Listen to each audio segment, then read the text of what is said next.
बिल्कुल जाहिर तौर पर कर्मचारी कसमसा रहे थे कि आखिर सरकार ने जिस तरीके से नई पेंशन नीति लागू करी, दर्शकों को थोड़ा बता दें कि कब से लागू हुई। दरअसल 1 जनवरी 2005 के बाद के जो राज्य शासन के कर्मचारी भर्ती हुए, विडंबना देखिए इसमें से ज़्यादातर शिक्षक हैं।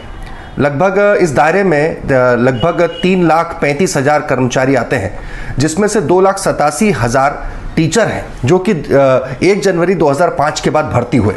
ये सब आकर नए पेंशन नीति के दायरे में, यानी एनपीएस के दायरे में। इसके पहले के जो कर्मचारी हैं वो 1972 का जो पेंशन नियम है उसके मुताबिक थे। आपने पूछा कि शिवराज सिंह चौहान के गले की फांस क्यों, इसको लेकर कर्मचारी पहले से ही कसमसा रहे थे।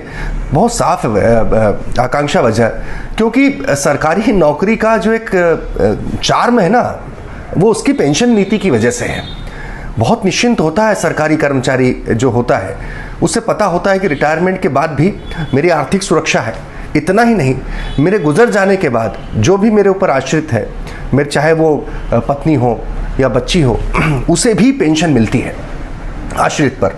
तो ये बहुत बड़ा सरकारी नौकरी का एक फ़ायदा कहें या इसी के तहत जब हम देखते हैं अमूमन कि सरकारी नौकरी की जब कहीं पर वांट्स निकलती है तो नौकरी का पद बहुत छोटा होता है, उससे कई गुना अधिक शैक्षणिक योग्यता के लाखों उम्मीदवार कतार में नजर आते हैं। 15-20 पद नहीं निकलते हैं और हजारों लोग उसके लिए आवेदन करते हैं। यही शायद सरकारी नीति की अब सरकारी नौकरी की महत्ता है। लेकिन विडंबना देखिए, 2005 के बाद की जो पेंशन नीति है, जिसे एनपीएस कहा जाता है, अटल पेंशन योजना भी कहा जाता है, वो लागू हुई। तो उसमें आपने जो बताया मैं उसे बता दूं, फिर हम आते हैं कि शिवराज सिंह चौहान की मुश्किल क्यों है और ये मुश्किल अभी क्यों पैदा हुई, क्योंकि ये तो 2005 से लागू हो चुकी थी। अब जाकर ये मुश्किल पैदा क्यों आई, ये भी हम समझाते हैं। क्योंकि दर्शक, पहले हम सिलसिलेवार तरीके से बात आते हैं। आपने बिल्कुल ठीक कहा कि फर्क क्या है पहले में इसमें। पहले जो पेंशन थी उसमें जो सरकारी कर्मचारी है उसकी तनख्वाह से कुछ नहीं कटता था। आपकी सरकारी नौकरी है तो पेंशन देना सरकार का काम है और वो मोटे मोटे तौर पर फिक्स होती थी कि कितनी हो। कुल मिलाकर आपकी जो तनख्वाह हाथ में आती है, ये मान लिया जाता था कि मेरे पिताजी भी सरकारी कर्मचारी रहे, तो ये मान लिया जाता था कि उसकी आधी पेंशन आएगी साहब। जो जितनी तनख्वाह हाथ में आती है रिटायरमेंट के वक्त में, उसकी आधी तनख्वाह पेंशन के तौर पर आपको मिलेगी। आपके गुजरने के बाद उसकी आधी आपके ऊपर जो आश्रित हैं उन्हें मिलेगी। तो ये बिल्कुल एक मोटे मोटे तौर पर था। ये इसका जो डिसबर्समेंट है वो डायरेक्ट अकाउंट में आता था या फिर जो ट्रेजरी है, ट्रेजरी के थ्रू ये निकलती थी। इसमें कहीं कोई वो नहीं था। अब जो नई पेंशन नीति आई उसमें कहा गया कि जो आपकी बेसिक तनख्वाह प्लस डीए, यानी जो बेसिक तनख्वाह और डीए आपके पास आता है उसका 10% तो आपको देना है। और पहले ये था कि 10% सरकार देगी, ये जमा होता रहेगा। अब ये जमा नहीं हो रहा है, ये लगाया जाएगा शेयर बाजार में।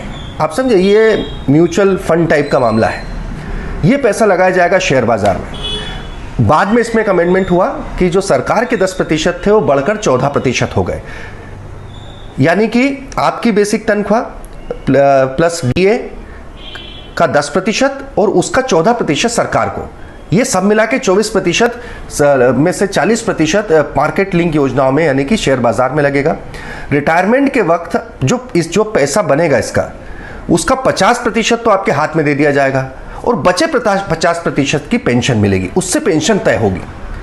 अब मार्केट लिंक्ड ये सब चीज़ें, आकांक्षा, बहुत से लोग हैं भारत में जो अभी भी इस व्यवस्था को समझ नहीं पाते हैं। या एक यूँ कहें कि व्यवस्था मार्केट कभी आप देखिए, अब हम जब बात कर रहे हैं और आप और हम, पिछले 5 दिनों के दरमियान जरा मार्केट का, पूरे वैश्विक मार्केट का, शेयर मार्केट का रुख तो देखिए। जब यूक्रेन पर सोवियत रूस हमला करता है उस वक्त देखिए हज़ारों करोड़ डूब जाते हैं निवेशकों के। उसके बाद थोड़ा लगता है कि विश्व युद्ध की कगार पर नहीं, क्योंकि नाटो कंट्रीज़ एक्टिवली पार्टिसिपेट नहीं करेंगी वॉर में, तब जाकर फिर थोड़ा उछल जाता है। ये बहुत सारे अप्स एंड डाउन्स हैं इस दरमियान। तो अब वो सरकारी कर्मचारी जिसमें वो टीचर है, उसके क्या समझ में वो क्या गणना कर लेगा। और उसके बाद भी एक मुश्त जो 50% मिलना है और उसके बाद 50% की पेंशन, वो बहुत कम असल में बन रही थी। वो मुश्किल तौर पर जो उसकी गणना हो पा रही थी वो 7,000-8,000 रुपये महीने से ज़्यादा की नहीं थी। दूसरी बात, गारंटी नहीं। तीसरी बात, आपके आश्रित को मिलेगी या नहीं मिलेगी आपके बाद, इसका पता नहीं। आपने ठीक कहा, ग्रेजुइटी मिलती थी, जो ग्रेजुइटी अप टू 20 लाख, मतलब 20 लाख तक हो सकती है। 20 लाख मिलना सबके नहीं, जिसके लिए जितनी तय थी वो मिलती थी। फिर जीपीएफ का प्रावधान था, जनरल प्रोविडेंट फंड का। तो ये तमाम चीज़ें थी जो सरकारी नौकरी को आकर्षित बनाती थी 2005 के बाद। जिनमें से ज़्यादातर शिक्षक हैं, वो अपने आप को तो मानते ही नहीं थे कि वो पेंशन की व्यवस्था में है, इस एनपीएस की वजह से। ये स्थिति थी आकांक्षा। अब सवाल उठता है कि अभी ये बात आई क्यों, अभी दबाव बना क्यों? दरअसल दो राज्य सरकारों ने एनपीएस के बजाय पुरानी पेंशन नीति को लागू कर दिया, झारखंड और राजस्थान। जी हाँ, झारखंड और राजस्थान ने पुरानी पेंशन नीति को लागू कर दिया कर्मचारियों के हित में, और एनपीएस को उन्होंने बंद कर दिया। ये दोनों राज्य बीजेपी शासित नहीं है। जी, अब उसमें राजस्थान की हम बात करें तो राजस्थान और मध्य प्रदेश में साथ में चुनाव होते हैं, जिस तरीके से है। 2023 में दोनों प्रदेशों में चुनाव होना है। अब मध्य प्रदेश में शिवराज सिंह चौहान सरकार पर दबाव इसलिए है, आर्थिक दबाव नहीं है, ये समझना होगा, क्योंकि 14% अभी सरकार को मिलाने पड़ते हैं। सरकार पर बोझ आएगा 12 साल बाद। राजनीति है, 5-5 साल में चुनाव होते हैं, 12 साल किसने देखे। और सरकार पर जो बोझ आएगा वो 12 साल बाद। वर्तमान में सरकार को, मध्य प्रदेश सरकार को 2005 के बाद से जो 3,35,000 कर्मचारी नई पेंशन नीति यानी एनपीएस के दायरे में आते हैं, जिनकी तनख्वाह प्लस डीए का 14% राज्य सरकार को भरना पड़ता है, वो लगभग 350 करोड़ रुपए है प्रति माह। अब उस लिहाज से जो सरकार को भरना पड़ता है, तो कर्मचारी यूनियन का ये कहना है कि केवल इसलिए क्योंकि ये अटल पेंशन योजना है, एनपीएस मार्केट लिंक्ड है, बीजेपी की एक नीति के तहत कि अब पेंशन से ज़्यादा मार्केट लिंक पे, मार्केट में जब पैसा ज़्यादा घूमेगा तो देश का विकास होगा। ये नई अर्थनीति की पैरोकारी है। दूसरी तरफ केवल यही बात है, वरना हाल फिलहाल में शिवराज सरकार के ऊपर जो कर्मचारी संगठन है उनका कहना है कि 5 पैसे का इस पर हाल फिलहाल का कोई बोझ नहीं है, बल्कि उल्टा 344 करोड़ रुपए जो 14% के तहत वर्तमान में देना पड़ते हैं वो बचेंगे सरकार को।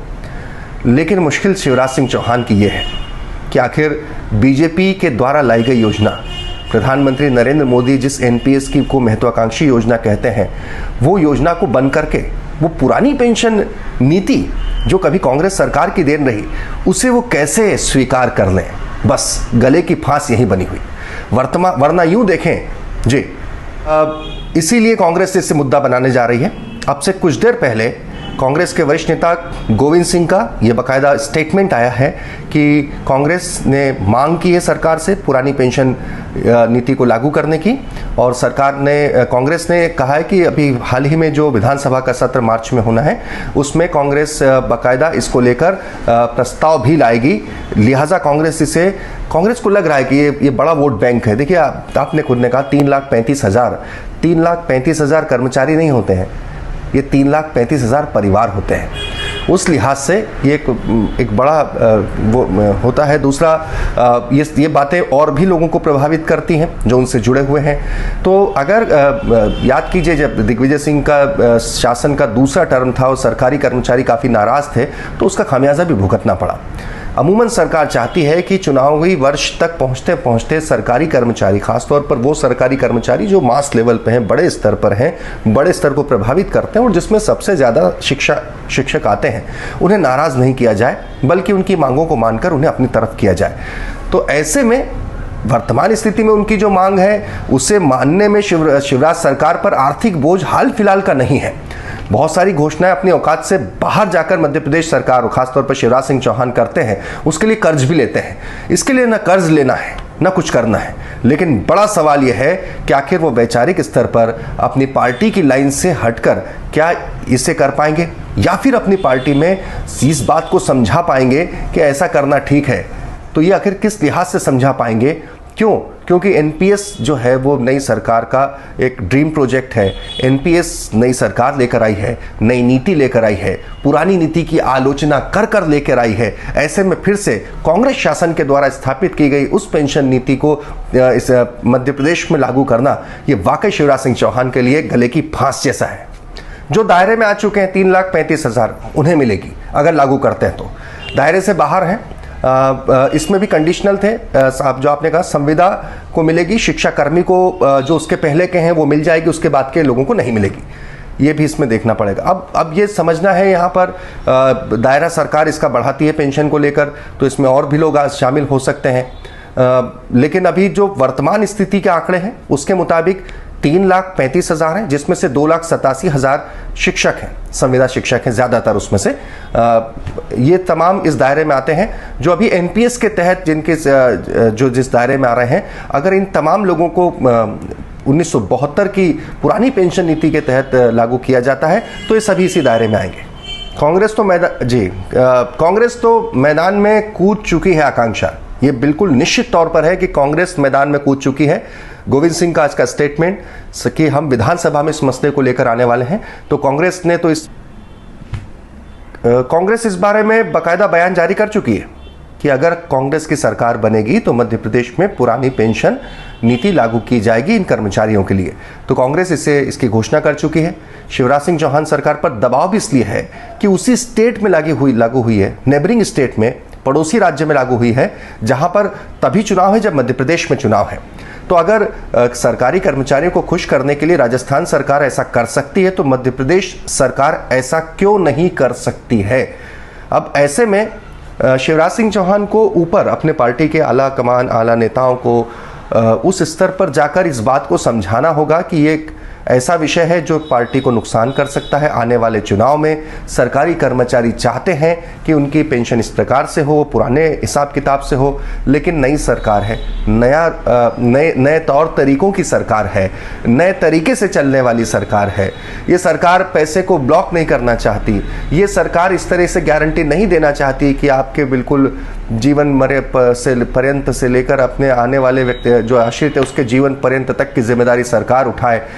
ये नए ज़माने की सरकार है। इसका मानना है कि आधा पैसा तो हम आपका मार्केट लिंक है, मार्केट की और तरक्की होगी तो आपको हो सकता है और पैसा मिले। तो ये तमाम बातें हैं। एक तरफ सरकारी कर्मचारी है जो बस भरोसा चाहता है, दूसरी तरफ शिवराज सिंह चौहान है, वोट तो चाहते हैं लेकिन अपनी पार्टी की उस प्रतिबद्धता के तहत फंसे हुए हैं। और तीसरी तरफ कांग्रेस है जिससे लग रहा है कि अच्छा मुद्दा है, जिसमें बैठे बैठाए लगभग 3.5 लाख परिवारों का एक स्वाभाविक